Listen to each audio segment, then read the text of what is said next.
ज्ञान विहीन, 100 जन्मों में भी नहीं पा सकता मुक्ति वह दिन। अष्टकुचालक सप्त समुद्रा, ब्रह्म पुरंदर दिनकर रुद्रा, न त्वं नाहं नायं लोकस्तबी किमर्थ क्रियते शोकम। कुल पर्वत ये 8 और यति विस्तृत 7 समुद्र, ब्रह्मा इंद्र आदि सुरगण या दिनकर अथवा रुद्र, ये सब कोई नित्य नहीं है। तू मैं यहाँ यह लोक, फिर भी यूं किस लिए व्यर्थी क्या जा रहा शोक। ये कठोपनिषद की वाणी है। कहते हैं हृदय में अध्यात्म दुर्गम स्थान स्थित उस पुराण पुरुष को अध्यात्म योग बल से ही प्राप्त करके ज्ञानी गण हर्ष और शोक से छूटती है। यह मुंडकोपनिषद में है। कहते यहाँ समझे ना, समझ तो गए सारा बात है। कहते हैं दान भी दीजिए, माने के तो व्रत कीजिए, गंगा सागर जाइए, कुरुक्षेत्र जाइए, 4 धाम कर लीजिए। लेकिन जिसको आत्मज्ञान संत सदगुरु नहीं मिले हैं, जुक्ति से भजन नहीं किया, तो उसको 100 जन्मों तक प्रभु को नहीं पा सकता है, नहीं पा सकता है। अगर बच्चा स्कूल में एडमिशन नहीं कराया है तो स्कूल का मौत क्या जाने, नहीं जानेगा भाई, क्या जानेगा वो। यह आत्मा अत्यंत विशाल दिव्य और अचिंत्य का रूप है। फिर यह सूक्ष्म रूप से भी सूक्ष्म रूप में प्रतीत होता है। यह दूर से अधिक दूर और निकट से भी अधिक निकट है। जो इसे देखना चाहते हैं वे इसे हृदय गुहा में देख पाते हैं। या देखना यदि परमात्मा को चाहते हैं तो अपने हृदय रूपी गुहा में देख सकते हैं। इसमें कहते हैं मांस और मछलियों का सर्वदा त्याग ही उत्तम है, क्योंकि इन सब प्राणियों के देह कणों में जो रोग और उनके अपने विशेष स्वभावों से परमाणु रहते हैं। मांस खाने से वे मनुष्य देह में संचालित होकर मनुष्य के शरीर में रोग और मन में अशांति पैदा करते हैं और उनकी प्रकृति तक उसको बिगाड़ देती हैं। किसी भी नशीली चीज का सेवन करना नहीं चाहिए, उससे धर्म की हानि होती है। यह दुधार, यह देखिए लेखक को किसने लिखा है, कुवलयानंद जी केवला धाम, प्रणयाम दुधारे खाड़े के समान है। उससे लाभ और हानि दोनों ही हो सकती है, बल्कि इससे लाभ उठाने की अपेक्षा इसका दुरुपयोग करना सहज है। माने यदि सही आप प्राणायाम नहीं जानते, योगा नहीं जानते हैं, तो उससे हानि ही हानि है, लाभ कभी नहीं होगा। इसलिए बढ़िया से उसको सीख के प्राणायाम करना चाहिए। तो दुधारे खारे के समान है, माने जैसे कि ये खड़ग जो होता है, धार उसका तीक्ष्ण होता है, उसी तरह से ये जो करता है, अगर अभ्यासी करे तो नहीं जाने तो उसका परिणाम उसी तरह से प्राप्त होता है। इसलिए सावधान, बढ़िया से सीख के समझ के सच्चे गुरु से जान के तब अभ्यास करना चाहिए। कबीरदास जी के वाणी की तरफ ले जा रहे हैं, आप लोग सुने समझे। संतों की वाणी अगर जीवन में नहीं मिले तो जीवन का कल्याण नहीं है।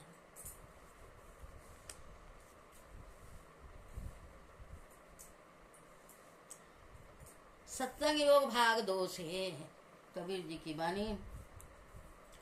जोगी जंगम सेवड़ा सन्यासी दुर्वेश, बिना प्रेम पहुँचे नहीं दुर्लभ सतगुरु देश।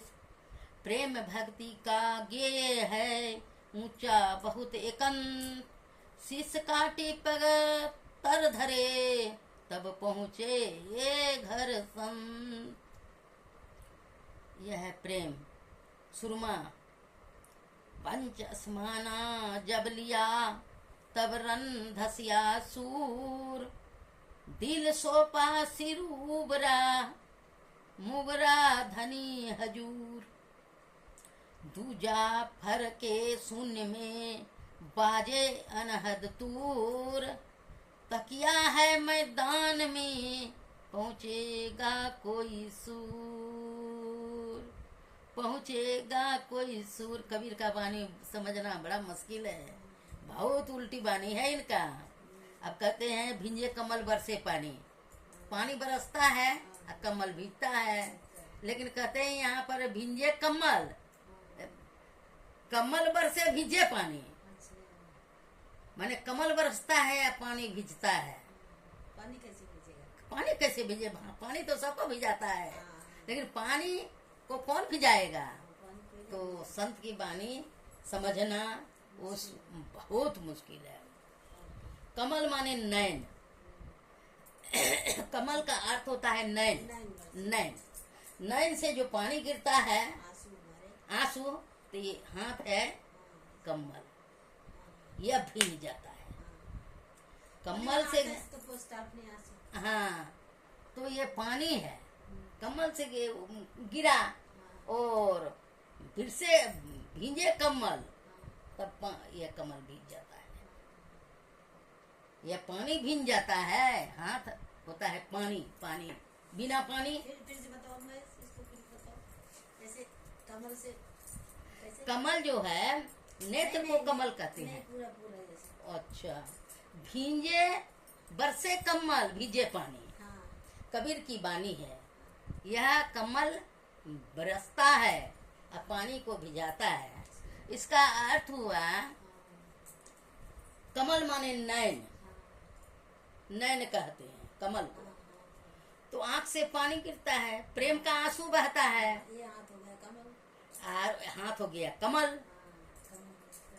नहीं, हाथ हो गया पानी, बिना पानी, ये हो गया पानी, पानी भींज गया।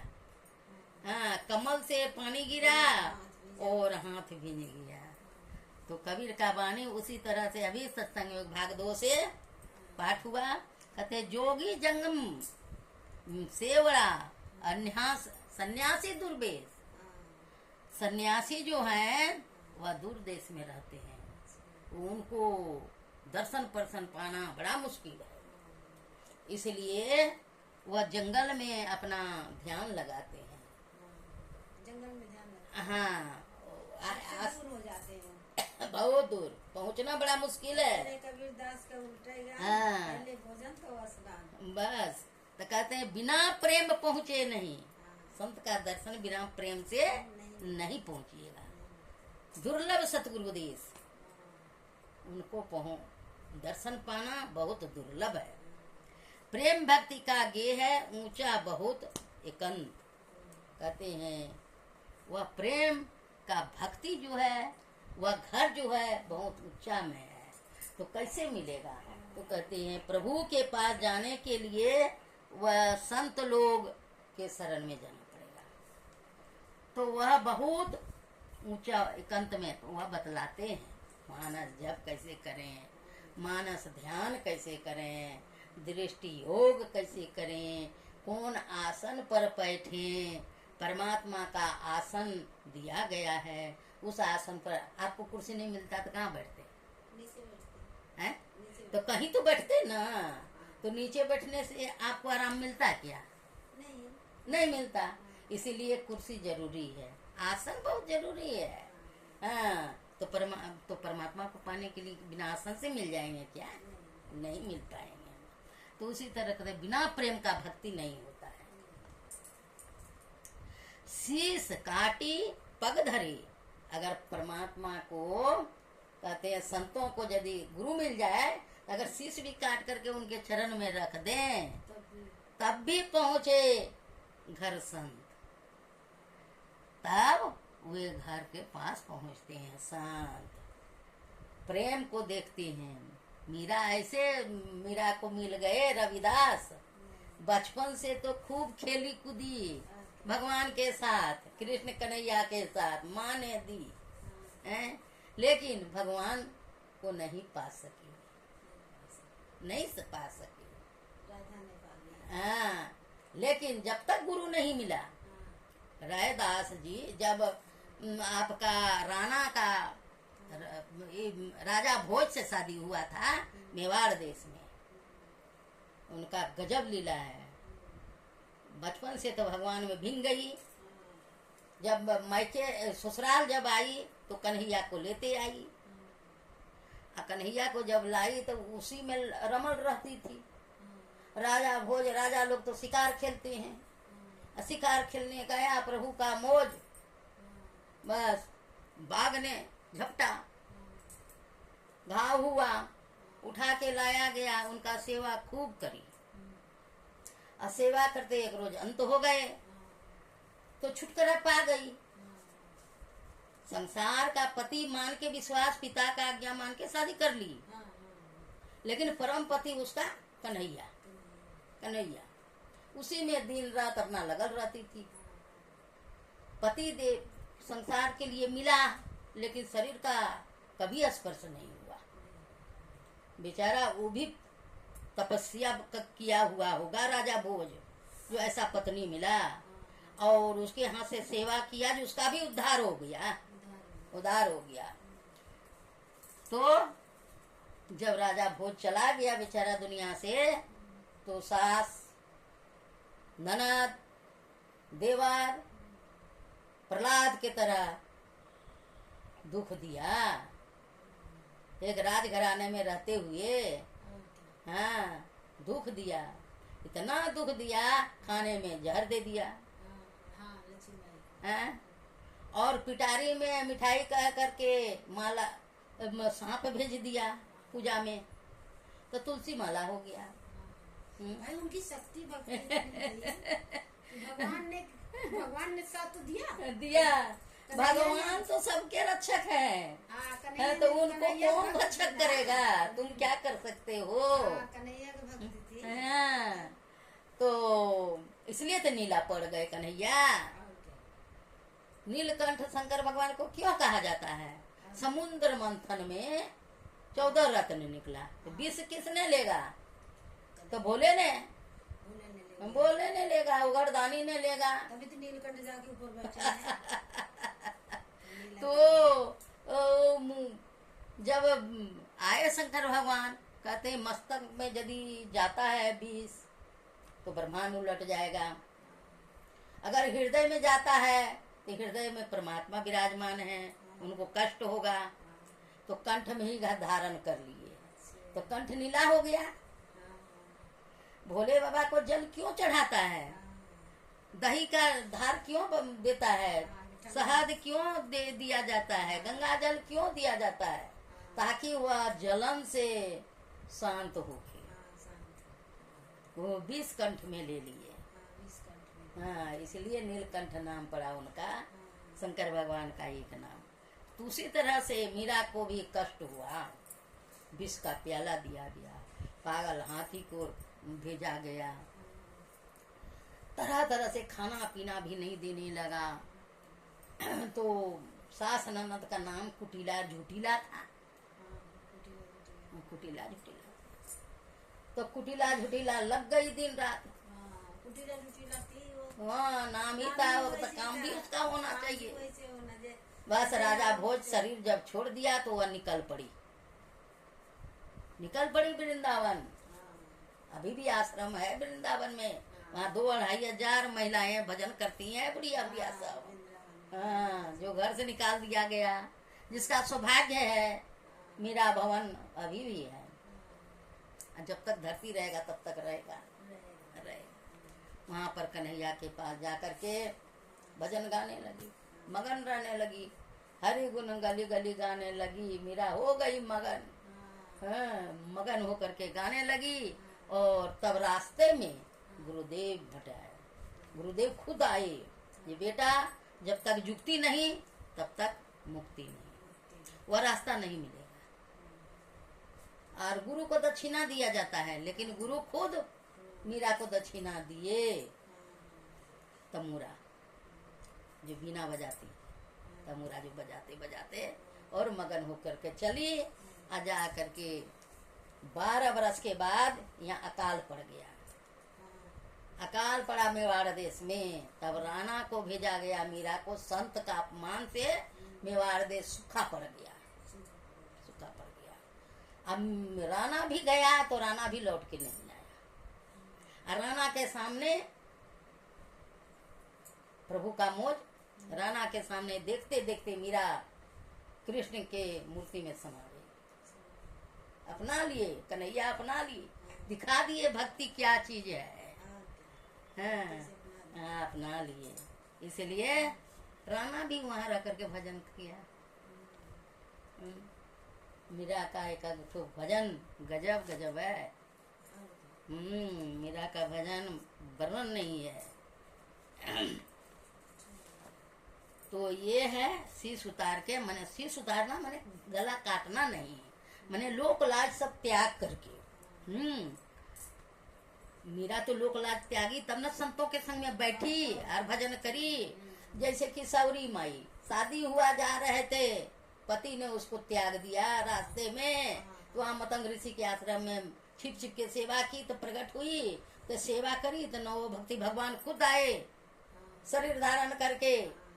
भगवान खुद आए जे सौरी माँ नित्य दिन झाड़ू बहाड़ू रास्ता निहारती थी, बाट निहारती थी, केस से रास्ता को बहारती थी, फूल का बिछौना लगाती थी, दोना में भर भर के चंदन रखती थी, घिस घिस के फलकंद रखती थी।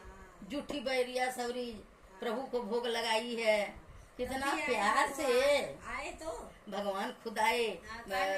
गुरु मतंग ऋषि ने कहा कि बेटी हमको तो भगवान नहीं दर्शन दिए शरीर से आकर के, लेकिन तुमको 100 शरीर परमात्मा आकर के तुमको दर्शन देंगे। खाए भी झूठी बैर। बिल्कुल। वही लक्ष्मण जी का शक्तिबान जो लगा था, जो नहीं खाए थे बैठो, तो संजीवनी बूटी बना। धौलागिरी पर्वत पर है, यहाँ भगवान खा रहे हैं, उधर फेंक रहा है लक्ष्मण। नहीं, अरे जूठा खाएंगे तो भगवान का लीला प्रेम था ना। प्रेम प्रेम प्रेम प्रेम। तो वही प्रेम कहते हैं, प्रेम भक्ति का ये है, यह परमात्मा का प्रेम का घर है। शीश उसारी पग धरे, अगर यह शीश को काट करके परमात्मा के चरण में भी रख दें तब भी पहुंचे हुए घर संग। मान मर्यादा को त्याग करके अगर नीति रीति हित मित रीत के साथ यदि संसार में चले तो वह संत के परमात्मा का कृपा होगा, तब उस संत का दर्शन होगा, तब दर्शन होगा। पंच स्माना, सुरमा, सुरमा माने सूर, सूर माने वीर, असुरमा माने देवता भी होता है। पंच स्माना जब लिया तब रन धसिया सूर, माने वही पंच संकल्प जो होता है, जो परमात्मा। ऐसे तो गुरु बहुत है, कहते हैं एक फल को त्यागो, तो कोई केला त्याग देता है, कोई ठेला त्याग देता है, कोई कुछ फल त्याग देता है। तो यहाँ ये फल त्यागने की बात नहीं है। हेलो, हाँ के तब रन धसिया सूर हो गया। हाँ वो कोई आया, कोई आया, कोई बात, आइए जय गुरु। पंच असमाना जब लिया तब रन धसिया सूर, दिल सोपा सिर उबरा मुजरा धनी हजूर, दूजा फरके सुन में बाजे अनद तूर। कहते पंचस्माना काम क्रोध लोभ मोह, यह जो है 5 चीज त्यागने का, उसको जब तक नहीं त्यागिएगा तब तक वहां नहीं पहुंच सकिएगा। कोई सुर पहुंचता है।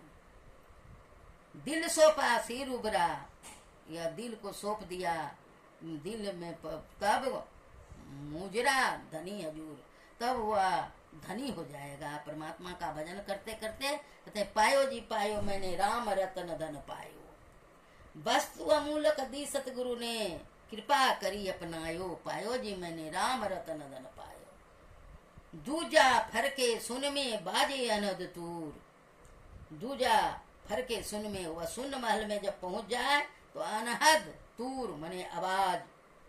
तकिया है मैदान में पहुंचेगा कोई सूर। तकिया हुआ मैदान में है, मैदान मने सुषमना में, तो पहुंचेगा कोई सूर। वह परमात्मा का शब्द, परमात्मा का सुषमना घाट में अंधकार से प्रकाश में कोई सूर पहुंचता है। आइए प्रेम से श्री सतगुरु महाराज की जय। हम लोग अब आरती गायन के साथ सत्संग का सेवा जीवन में धारण करते हैं। अब समाप्ति की ओर जा रहे हैं। आप लोगों को अच्छा लगे, पूरा वीडियो को आप लोग जरूर सुने समझें संत वाणी को और जीवन में उतारें। और अच्छा लगे तो शेयर करें, गुरु महाराज का जयकार कमेंट में लिखें, लाइक करें और सब्सक्राइब करना, एक सब्सक्राइब करना बुढ़ा माँ के लिए, बुढ़ा माता जी के लिए, बूढ़ी माता जी के लिए बहुत बहुत लाभ होगा। जरूर करें, एक सब्सक्राइब जरूर करें। आप लोग पूरा जरूर अंतिम तक वीडियो को सुने।